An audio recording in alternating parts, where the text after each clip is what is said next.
we are putting a spotlight on Portland State University this morning as we dig into some new research from a PSU professor taking a closer look at the after effects of the Great Resignation. The pandemic trend left employers scrambling to fill some jobs as Americans sought a better work-life balance.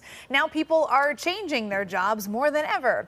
Talya Bauer is a professor of management at PSU School of Business. She joins us this morning to talk about her research, including which factors could lead to on-the-job success. Good morning. Hi, thank you for having me. Yeah, thanks for being here. We wondered how this trend was going to play out after the pandemic. We saw so many people deciding that was the time they were going to jump ship, change careers, make a big change. So what is your research looking at in terms of adjusting and the fallout here?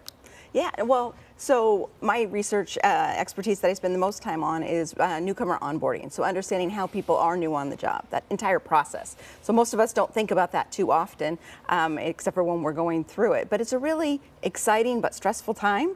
So with the Great Resignation, we kind of had a perfect storm. So we had a record number of people who were saying, I want something different, I want to leave this job. You also had people feeling very isolated during the pandemic. And onboarding, really by necessity in a lot of jobs, had to go remote. And so that made for a lot of challenges. So there were record numbers, and we didn't really have the research body to understand the best way to use the technology virtually. We know the best practices are that you would start off getting to know people in person, and then going remote can be very effective. But not having that luxury during the pandemic was really challenging. But an interesting statistic is that 43% of the people who left their job during the pandemic said they regretted that choice. So I think there's a huge opportunity for kind of rebound or boomerang employees and organizations to think about how they might onboard those people. Yeah, we've heard a lot about how people, left jobs, went to different jobs during that period of time, but we haven't heard so much about the back end of that, people regretting that decision. So when somebody goes to a new job, what is successful onboarding? And onboarding is just bringing somebody into a new position, right? Absolutely. I'm an academic, so my definition is a little bit formal in terms of thinking about it's a process, first of all, and it's from moving somebody from being an organizational outsider to an organizational insider. And so that process is really important because if we do it right, if we don't do what companies tend to do is sink or swim. Right? So some people are going to be successful and do great, and others aren't going to be. But if you really think about the key factors, and I've identified, based on looking at all the research and my own, the 4 C's of onboarding. So if you help people to have a lot of clarity around their job, and they feel confident about their job, and they understand the culture, those are 3 of really important C's. But an untapped one is really this idea of connection.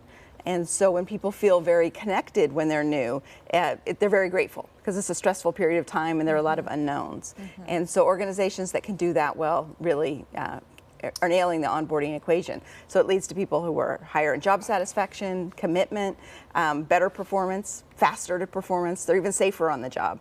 And they're less likely to leave, which is a big deal. I had some conversations with a few friends who did go through a move or a career change during the pandemic and said, I've been working now at a company for almost a year with people I've never met, and it's one thing to be on a work group chat with people you used to get coffee with. It's another thing when everyone is totally new and fully remote. So how can employers in this new remote hybrid environment make that process a little better for employees? Yeah, well, it's really important. I don't know if you recently been reading about the Surgeon General. The United States came up with loneliness as an epidemic, kind of as bad for your health as smoking 15 cigarettes a day, if you feel graphically lonely.